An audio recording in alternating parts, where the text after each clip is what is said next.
Most guys are training chest all wrong, and they don't even know it. They show up to the gym week after week, grinding through the same routine. Bench press, pec deck, maybe some push-ups to finish. They leave sweaty, sore, and thinking, "This time, my chest will grow." But a month passes, then 3, then 6. And when they take off their shirt, it's the same flat chest staring back in the mirror. No thickness, no shape, no pop. And if that hit a little too close to home, you're not alone. I've seen it over and over. Guys who've been lifting for years, still struggling to build a chest that actually looks trained. They've got the discipline, the consistency, the grind, but not the results. And that's the part that burns the most. You show up, you work hard, but the growth just doesn't happen the way it should. Why is that? Because somewhere along the way, chest training became more about ego than results. It became about stacking plates, chasing PRs, and doing what looks cool on social media, instead of doing what actually works. The worst part? The internet is flooded with the same generic advice. Flat bench, incline bench, chest fly, repeat. No one's talking about the stuff that actually makes a difference. A real, powerful aesthetic chest isn't just about hitting chest day once a week. It's about understanding how your pecs function. It's about targeting the right angles, using the right tools, and squeezing every drop of growth out of every rep. When you get it right, your entire physique changes. Your shoulders look wider. Your waist looks tighter. Your shirts start fitting different. You don't just look strong, you look like you lift. But to get there, you've got to break out of the cycle. You've got to unlearn what's been drilled into you and rebuild from the ground up. Because the truth is, most chest workouts are built on 6 critical mistakes. 6 patterns that guarantee you'll plateau, no matter how hard you train. Fix those, everything changes. And once you've done that, there's another level waiting for you.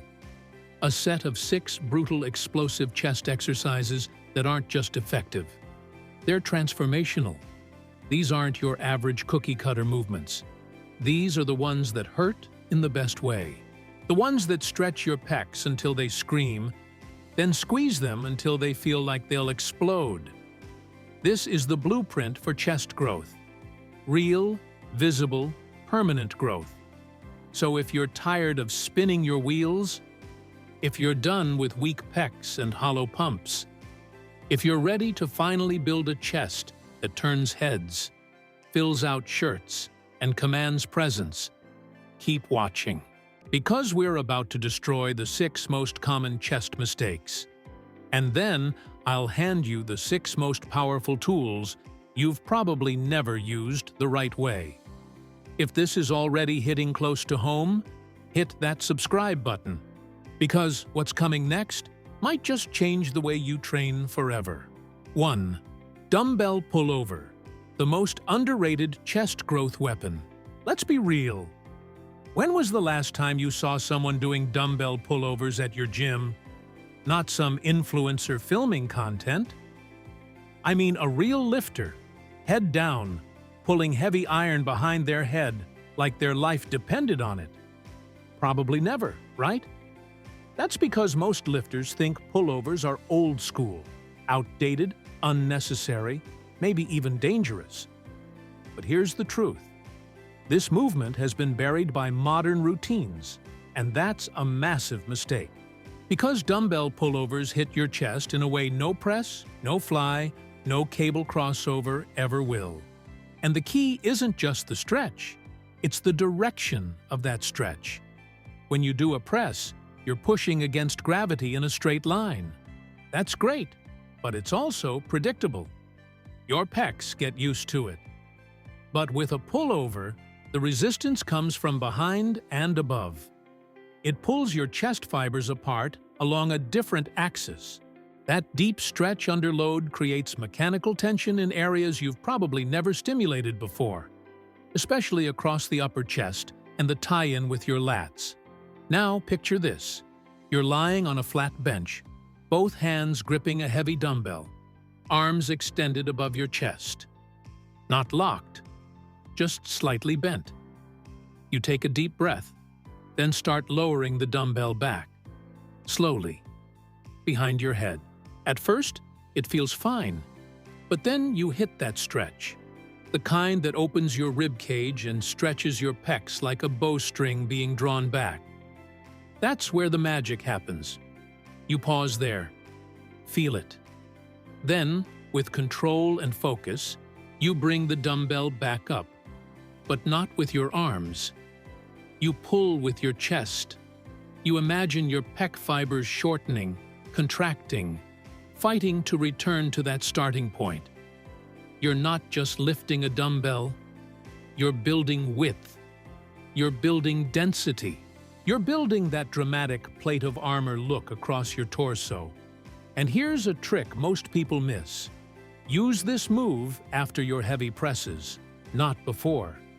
Your chest will already be engorged with blood, your fibers pre-fatigued. That makes the pullover feel even deeper, more intense, more effective. You'll leave the gym feeling like your rib cage just grew an inch wider.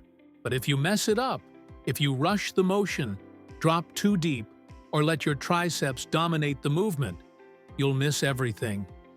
Worse, you could strain your shoulders and walk away thinking pullovers don't work. They work. You just have to earn the results. Visualize this as your finisher move, like the last hard push in a race where everything burns, but you know the growth is coming. One perfect set of pullovers can change the way your chest feels for the rest of the day. And over time, that translates into size, width, and real upper chest development. You want a chest that looks powerful from all angles, not just the front? Then, don't skip this move. Pullovers are your edge. And the next movement? It targets the same chest fibers, but with even more stretch and way more squeeze. 2. Weighted dips, the brutal chest mass machine. If there's one move that separates the casual lifters from the savages, it's dips. But not just any dips. I'm talking about weighted dips, done with precision, intention, and just enough forward lean to tear into your chest fibers like a wrecking ball. Done right, this movement is brutal. It doesn't just burn, it builds. Mass, density, depth. But here's the problem. Most people treat dips like an afterthought. They throw them in at the end of a triceps day, half-rep their way through a few sets, and wonder why their chest still looks flat. That's not dips. That's just wasting time. When you approach dips as a serious chest builder and not just a bodyweight burnout, everything changes. You become the kind of lifter that doesn't just press weights. You control them. You own your movement. And your chest responds by growing thicker, heavier, and more defined across the lower and outer portions. Here's what it looks like when it's done right. You step up to the bars. Strap on a dip belt with a heavy plate. Not too heavy to ruin form, but enough to challenge you. You grab the handles, lock in your grip, and lean your chest forward about 30 degrees. Not straight up and down. Forward. Like you're diving into the movement. Elbows flare out slightly, more than a triceps dip, and you lower yourself slowly. This is where most people fail. They rush the descent. But you lower like you're sinking into quicksand. Every inch down is another second under tension. When you hit the bottom, there's a deep, almost painful stretch in your chest. The kind that tells you you're exactly where you need to be. Then, instead of just pushing up, you drive your chest forward. Imagine pressing yourself through the bars, not just above them. Your pecs take over. Your triceps assist. but they don't dominate. Your delts stay back. Your chest does the work, all the way up. Now pause just before lockout. Why? Because locking out kills the tension.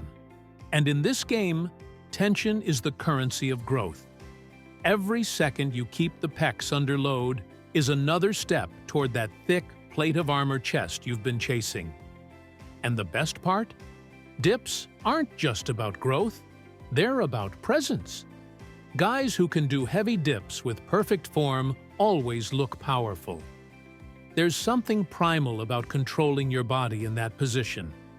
Add weight, and you don't just look like a beast, you become one. But here's where most guys screw it up. They stay upright, turning it into a triceps movement. Or they don't go deep enough, missing the full stretch. Or, worst of all, they bounce at the bottom and lock out hard at the top, destroying their shoulders and cheating their pecs. Don't be that guy. Be better. Think of dips as your bodyweight version of the decline bench press, but with more freedom, more muscle control, and more room for mind-muscle connection. You're not just going up and down. You're carving mass onto your chest with every rep. You want that lower chest shelf? The one that creates separation, makes your pecs look like slabs, and gives your torso that powerful V-cut? Dips are non-negotiable. And the next movement? It goes after the upper chest in a way that shocks the fibers with constant, calculated tension. 3. High pulley crossover, sculpting sharpness and size. This is the move that turns a good chest into a great chest. Not because it's heavy, not because it's complicated, but because it isolates, sculpts, and forces your chest to contract like almost nothing else can. The high pulley cable crossover isn't just for shaping. When done right, it becomes a weapon for dense, visible lower chest gains that pop even when you're not flexing. But let's get something straight. Most guys butcher this exercise. They grab too much weight, yank the cables down with zero control, lean way too far forward, and use their shoulders, arms, and momentum to swing through the reps. Then they wonder why their chest still looks soft, undefined, or just average. The truth is, the high pulley crossover only works if you respect it. You have to make the cables feel heavy by using perfect mechanics, not ego. When you step into position, you're not just setting up for a fly, you're preparing to carve your chest like a sculptor chiseling stone. Start by setting the pulleys high, above your head, and take one small step forward with one foot. This isn't for show, it's for balance. Slight bend in the elbows, chest up, shoulders pulled back and down, not rolled forward. You grab the handles and pull in a wide arc, downward, almost like hugging a massive tree. But here's the key. Your hands don't stop in front of your body. They cross just below the waistline. That's where the contraction peaks. That's where your pecs scream. And that's where the growth lives. Hold it there. 1, 2, feel it. Then return slowly. Don't let the weights drag your arms back. Resist them. That eccentric phase, when the cables pull you open, is just as important as the squeeze. Control it for 2 to 3 seconds. You'll feel your chest fibers stretch and shake, and that's exactly what you want. Now, alternate which hand crosses over on each rep. Left over right, right over left. This keeps the contraction balanced and avoids letting one side dominate. It's a tiny adjustment, but it makes a massive difference in symmetry and activation. Done right, 3 sets of this will light up your pecs in ways you've never felt before. You'll feel a deep burn along the lower and outer edges, the part that gives your chest that carved-out line across the bottom. The kind of definition that makes your shirt hug differently and your physique stand out even without flexing. And if you're cutting, this movement becomes your best friend. It defines the shape. It keeps the tension high. It gives you the illusion of mass even as you drop fat. It's not a finisher, it's a sculptor. So don't treat it like a throwaway. Focus, control, breathe through the burn. And remember, it's not about the weight on the stack, it's about how much work you force your chest to do in every second of every rep. And now that we've torched the lower chest with surgical precision, it's time to bring the fire back to the upper region, with a movement that builds that armor plate look every guy wants. 4. Machine chest fly, the isolation growth trigger. Most lifters think of the machine fly as a warm-up, a finisher, something light to feel the burn before calling it a day. But here's the truth. When used with intention, the machine chest fly is one of the most effective growth triggers in your entire routine, especially if your goal is to stretch, squeeze, and flood your chest with the kind of tension that forces it to grow. Let's break it down. You sit on the machine, you grab the handles. But here's where the details matter. Seat too high? You miss the angle. Too low? You shift tension into your shoulders. Set the seat so your arms are perfectly aligned with your chest, parallel to the floor. This keeps the movement locked into the pecs and away from secondary muscles that love to hijack the work. Slight bend in the elbows. Not too much. Just enough to protect the joints and focus the load where it matters. You open your arms wide, like you're spreading your wings, and right when you feel that deep, almost uncomfortable stretch across your pecs, you pause. That stretch under tension? That's where muscle fibers tear, and those tears rebuild as size. Now comes the squeeze. You bring your arms together slowly, no jerking, no bouncing, and you don't just touch the handles. You contract your pecs like you're crushing a beach ball between your arms. That peak squeeze is everything. 1, 2. Hold it. Feel it. Then resist the way back, slow and controlled. At least 3 seconds. You're not letting the machine move you. You're controlling the machine. That's what separates lifters who grow from those who stay stuck. Control. Each rep becomes a test of discipline. You're not just moving weight, you're pouring effort into every millimeter of the range. You're demanding more from your pecs with each contraction. And the result? That swollen, pumped, vascular look that feels like your chest might rip through your shirt. And it's not just about the pump. Studies show that stretch under load activates hypertrophic pathways that standard presses can't. That means more growth, deeper fiber activation, and results that you'll see, not just feel. But be careful. There are traps here too. If you lock your elbows or hyperextend during the stretch, you'll put your joints at risk and lose tension from the chest. If you rush the eccentric phase, you throw away the most important part of the lift. If you lean forward and turn it into a press, you might as well skip it. Stay tall, stay centered, stay focused. And here's the mindset shift. Don't think of this as a machine exercise. Think of it as a precision tool, like a sculptor's blade, used to define, isolate, and magnify the muscles you've already built. When your chest is already pre-fatigued from heavier movements, machine flies become the final strike, the one that seals the hypertrophy deal. So, if you're ready to turn size into shape, this is your move. But the next one? It flips the angle completely and goes after the upper chest with a motion most guys completely overlook. 5.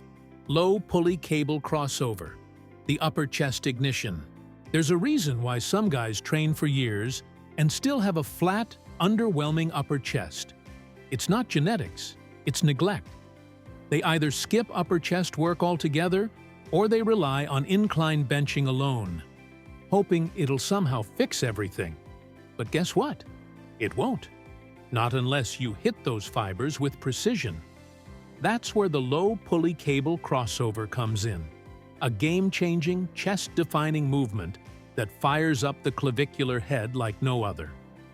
Let's start with setup, because that's where most people screw this up. You set the pulleys low, just around knee height. You grab the handles and take a small step forward, standing tall with a proud chest and your core tight. Arms slightly bent, elbows soft. Now, here's the key. The path of motion. You're not just bringing the cables forward, you're bringing them up. Not way above your head, but to chin or mouth level, crossing the hands slightly at the peak. That upward angle is everything. It directs the tension straight into the upper chest, especially those hard-to-reach fibers near the collarbone. As you lift, you're not just moving your arms, you're lifting your chest into the squeeze. Visualize it like this. You're trying to make your pecs pop upward with every rep, like pulling your pecs toward your chin. The mind-muscle connection here is powerful. The more you focus on the lift coming from the chest, the more activation you get. At the top, your hands cross. That's not just for aesthetics, it forces maximum contraction. And once you get that peak squeeze, you hold it. 1, 2 seconds. Burn it in. Then return to the start. Slow, controlled, with full focus on the stretch. That part, the eccentric, is where you build the shape. You can't rush it. What you'll feel is different from most chest movements. It's higher, sharper, more targeted. And that's exactly why it works. This isn't about pressing heavy iron. It's about creating laser-focused tension in the one area that gives your chest a three-dimensional look. The kind of upper pec that makes your shirt stretch across the top and gives your torso that superhero silhouette. Now, let's talk mistakes. Because this move is easy to butcher. If you lean too far forward, you turn it into a lat exercise. If your arms rise above your head, you lose tension in the pecs and shift it into the delts. If you swing your body or use momentum, you're just moving weight, not building muscle. Keep your stance grounded, movement smooth, tension constant, and your focus sharp. Every rep should feel like a calculated attack on your upper chest, not a random motion. This is the movement that makes people ask, "What the hell are you doing for your chest?" Because it delivers that rare combination of mass and shape. The two things most upper chest exercises fail to do on their own. And the next one? It's the king of upper pec mass and the final nail in the coffin for flat chests everywhere. 6. Incline dumbbell press, the king of upper chest mass. This is it, the crown jewel, the bread and butter of upper chest development. The incline dumbbell press isn't just an exercise. It's a chest-building ritual. When done right, it carves out the top shelf of your pecs like nothing else. This is the lift that gives your chest that armor plate look. The kind that pops even under a hoodie and makes your physique scream power without saying a word. But here's the problem. Most guys do this wrong from the start. They set the bench too high, 45, 50 degrees. And suddenly, it becomes a shoulder press in disguise. Or they use a barbell, locking their hands into a fixed path that limits stretch, limits squeeze, and limits growth. If you want a real upper chest, you need freedom. You need control. You need dumbbells. Here's how to make every rep count. Set your bench to a 30-degree incline. Not more, not less. This is the sweet spot where the upper pecs work hardest without the front delts stealing the show. Grab your dumbbells and start with them at chest level, palms facing forward. Before you press, retract your shoulder blades. Lock them down like you're trying to pinch a pencil between them. This locks your chest into position and keeps your shoulders from jumping in. Now, lower the dumbbells slowly, down and out toward your armpits. Not just straight down. You want a deep, controlled stretch. When you hit that bottom position, don't bounce, don't rush, own it. Then drive the dumbbells upward. But not just with your arms. Contract your pecs like you're pushing the weight with your chest alone. Stop just before locking out. Then, at the top, bring the dumbbells slightly closer together, not clanging them, just enough to get that final peak squeeze. That micro squeeze at the top? That's the difference between average and elite. And here's where the dumbbell version shines. It lets your arms move naturally. You're not locked into one bar path. Your shoulders and elbows find their groove. That freedom means better range of motion, better stretch, better contraction. And that means more growth. But don't get sloppy. Keep the movement strict. Don't let your back arch too hard. Don't let the dumbbells collapse at the top. And don't chase numbers. This isn't about lifting the heaviest weight possible. It's about creating maximum tension from the first inch of the lift to the last. And when it starts burning, that's when the real work begins. Push through. Keep the reps clean. Think of every set like you're molding the top shelf of your chest with each rep. Because that's exactly what you're doing. Incline dumbbell press isn't just a movement. It's a commitment to form, to discipline, to building the kind of upper body that makes people stop and stare without you having to say a word. And there you have it. 6 brutally effective exercises, re-engineered and reordered to shock your chest into growth like never before. This is it. The crown jewel. The bread and butter of upper chest development. The incline dumbbell press isn't just an exercise. It's a chest-building ritual. When done right, it carves out the top shelf of your pecs like nothing else. This is the lift that gives your chest that armor plate look, the kind that pops even under a hoodie and makes your physique scream power without saying a word. But here's the problem. Most guys do this wrong from the start. They set the bench too high, 45, 50 degrees, and suddenly it becomes a shoulder press in disguise. Or they use a barbell, locking their hands into a fixed path that limits stretch, limits squeeze, and limits growth. If you want a real upper chest, you need freedom. You need control. You need dumbbells. Here's how to make every rep count. Set your bench to a 30-degree incline. Not more, not less. This is the sweet spot where the upper pecs work hardest without the front delts stealing the show. Grab your dumbbells and start with them at chest level, palms facing forward. Before you press, retract your shoulder blades. Lock them down like you're trying to pinch a pencil between them. This locks your chest into position and keeps your shoulders from jumping in. Now, lower the dumbbells slowly, down and out toward your armpits. Not just straight down. You want a deep, controlled stretch. When you hit that bottom position, don't bounce, don't rush. Own it. Then drive the dumbbells upward, but not just with your arms.